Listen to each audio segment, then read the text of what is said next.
Selamat pagi dan salam sejahtera kepada kamu semua, and welcome back to Artwork Investigator. Dan kepada kamu yang baru di channel ini akan bercerita dan berkongsi semua pasal seni. So kepada kamu yang berminat seni, bolehlah subscribe ini channel, and let's go.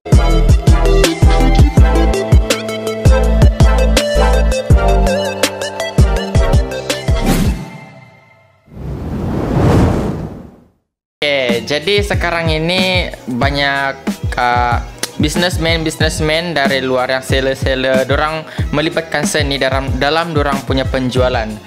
Sebagai contoh, marketing yang melibatkan grafik designer.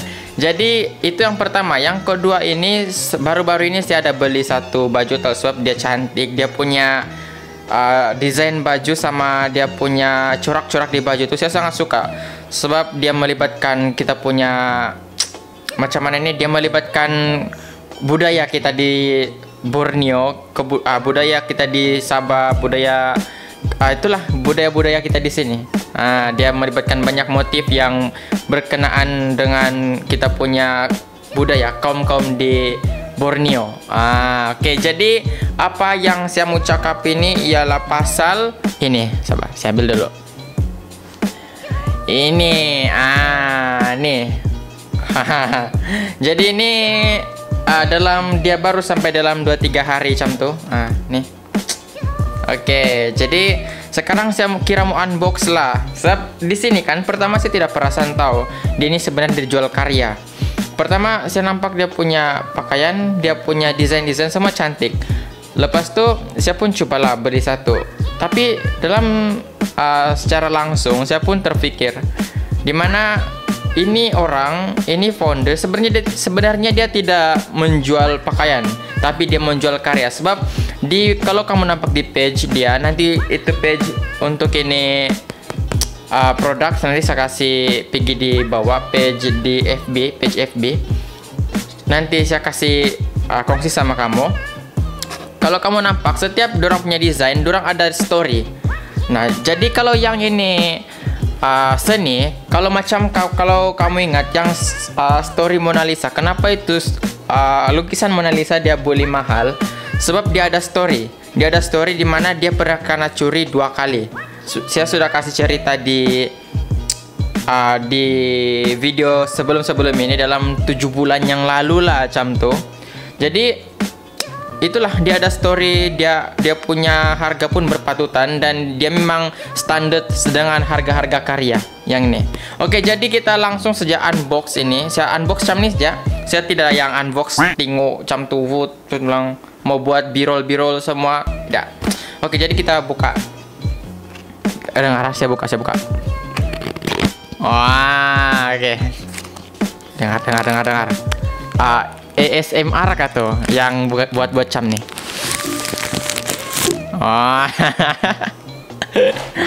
Oke, jadi ini bajunya. Dia banyak lagi desain, tapi saya ada ambil satu saja nih. Saya ada bilang satu saja. Ini saya beli ya, bukan sponsor. Oke, di sini dia ada dia punya jenama, cover base. Tuh. Oke. Lepas itu kita bukalah terus sini.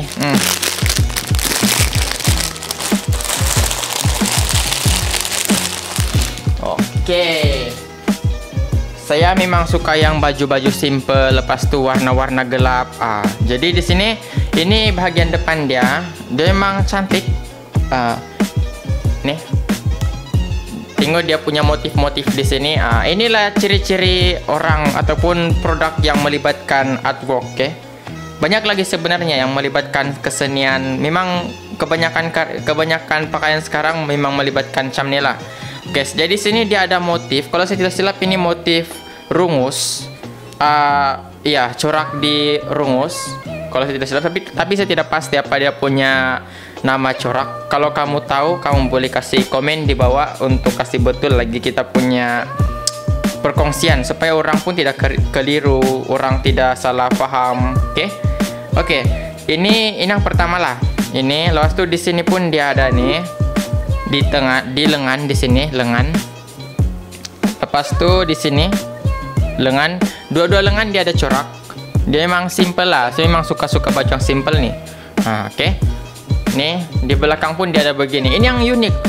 jarang ada orang buat yang macam nih. Biarpun kadang-kadang orang ada cakapkan orang tidak suka bab ini kita punya cita rasa dia berlainan tau. Tapi bagi saya ini adalah satu karya yang unik sebab jarang orang yang di belakang karena buat macam nih, di tengah-tengah dia ikut tulang belakang, dia jarang. Oke. Nah, nih kalau kamu nampak di sini dia punya corak-corak. Oke. Jadi kita akan sambung sebentar lagi sebab saya mau pakai dulu ini baju. Kasih tengok kamu dia cantik kan tidak? Oke, jadi sekarang saya sudah pakai ini baju ini. Dia memang simple dan cantik. Kalau kamu buat jalan-jalan pun dia memang oke. Dia memang cantik Nih, sini dia ada nama base bilang. Oke. Tengok. Tengok. Cantik, serius. Jadi kepada kamu yang suka dengan pakaian-pakaian yang simple, pakaian-pakaian yang dia tidak banyak corak-corak di baju tuh, bolehlah beli nih. Ini saya beli di page Kava Base. Jadi kalau kamu macam nih, contoh kamu jalan-jalan, lepas itu kamu buat syuting lah, kamu ada penggambaran, kamu boleh macam nih. Wah, cantik. Dia memang cantik. Kalau saya ini asal namanya artwork, asal namanya seni cantik. Tapi ada juga seni yang saya tidak suka. Saya kurang minat. Tapi saya still menghargai seni. Sebab orang-orang seni ini dia akan tahu macam mana menghargai seni, macam mana untuk menjaga seni, dan macam mana untuk menghidupkan kembali seni yang hilang. So, nih. Kamu boleh tengok sini. Jadi kepada kamu yang tahu apa nama corak ini, kamu boleh komen di bawah. Kamu boleh tulis sedetail-detailnya supaya kita boleh berkongsi lagi apa yang tersalah, apa yang salah saya cakap ini. Oke. Bab sini saya kurang tahu pasal ini namanya, tapi saya suka nih corak. Dia cantik. Oke. Jadi di sini itulah. Ini kita sudah nampak dan dia sudah boleh membuktikan di mana seni ini boleh mendatangkan hasil. Kepada orang-orang yang di sana, apa yang tertanya-tanyalah, apa yang seni boleh buat? Apa yang seni boleh buat?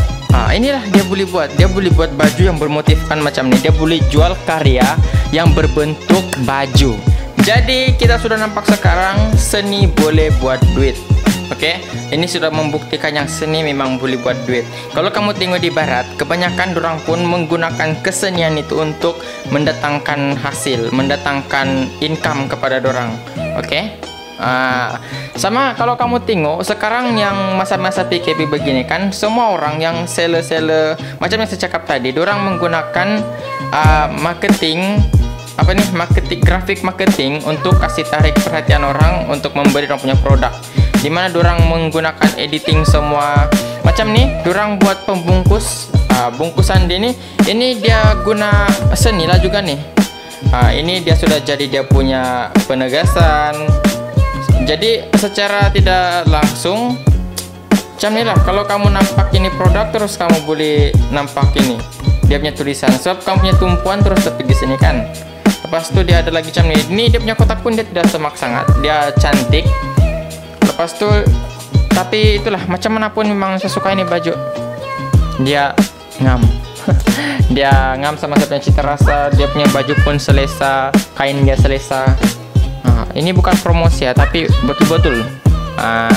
Jadi kalau ada yang tanya berapa harga saya beli ini, kamu boleh saja cek di page. Sebab saya pun kurang pasti. Saya tidak sudah seberapa ingat berapa harga dia. Tapi itulah dia dalam 40 ke 50 lebih lah. Sebab ini dia berkolokan. Sebenarnya dia ada lagi yang V-neck, round neck, macam itulah. Dia ada lagi 3 desain untuk yang ini. Dan dia banyak lagi desain-desain tahu. Ini antara yang saya sudah beli. Ada lagi saya sudah beli di sana di bilik, tapi saya malas membawa di sini sebab ya belum pernah cuci. Jadi itulah. Ini dia memang selesa. Dia sangat simple. Kau bawa jalan pun boleh, kamu bawa di rumah pun boleh, bawa memancing pun boleh, bawa pergi, kecuali pejabat lah yang melibatkan menggunakan baju formal, emang dah boleh lah. Sebab ini memang oke, smart dan selesa. Dan sebenarnya seseorang yang mahir dalam kesenian ini, dia bukan boleh saja menjual macam ni. Dia bukan boleh buat baju saja, dia boleh buat banyak Kamu mau tahu yang itu dia boleh buat plastik botol, pergi buat bunga, banyak lah. Asal pemikiran orang Kristen ini, dia punya pemikiran nih kan, dia tidak tergantung dengan satu benda tahu. Dia di luar kotak, kau susah mau jangka orang punya pemikiran. Oke, sebagai contoh saat mau bawa ini satu saya punya artwork. Ini baru saja saya buat dalam 2-3 menit yang lepas. Oke, jadi ini adalah contoh artwork yang saya buat. Dia macam bunga bonsai. Apa kok bonsai, tapi apa ini saya buat dari dawai besi. Oke. Bolehlah besi. Oke, jadi itulah orang seni ini, dia punya pemikiran, dia tidak dia mesti berpikir di luar kotak, dan dia mesti dia berpikir untuk melahirkan suatu karya yang baru, dan karya itu belum pernah lagi dihasilkan oleh orang. Dan seni ini dia ada 2 tahun. Dia adalah penemu, dia adalah founder, ataupun itulah dia yang pertama kali membuat itu karya, ataupun dia kasih buat balik itu karya tapi dengan versi yang baru. Macam apa nama dia itu inovasi. Lebih kurang sampel dia inovasi kah? Mungkin lah tuh yang ada sudah tuh benda, tapi dia remake dengan satu lagi kelebihan yang baru. Macam mungkin ini handphone, dia kan sudah handphone, tapi dia buat balik handphone ini, dia ada kipas supaya dia boleh terbang. Begitu dia berinovasi. Jadi itulah seni. Dia sentiasa berpikir di luar kotak dan sentiasa mahu yang baru. Dan karya ini dia itulah banyak. Kalau kamu minat seni ini, kamu tahu lah itu macam mana mau kasih jadi satu benda itu menjadi satu karya yang cantik dan yang berharga. Oke, jadi sini kita punya penghujung video sudah, dan kita akan berjumpa lagi di lain video. Dan kepada kamu yang mau berkongsi video-video di channel ini, kamu masih boleh hantar. Kamu memang boleh hantar sepanjang hayat. Kamu boleh hantar bila-bila saja kamu suka, dan kamu rakam macam yang saya sudah kasih kongsi di video sebelum ini, supaya kita sama-sama boleh menghidupkan kembali seni dan mengembangkan lagi seni di Malaysia. Oke, jadi sampai di sini saja kita punya video pada hari ini dan perkongsian pada hari ini, dan jumpa lagi di next video. Bye bye. Dan sebelum saya terlupa, karya hati, karyaku juga. See ya.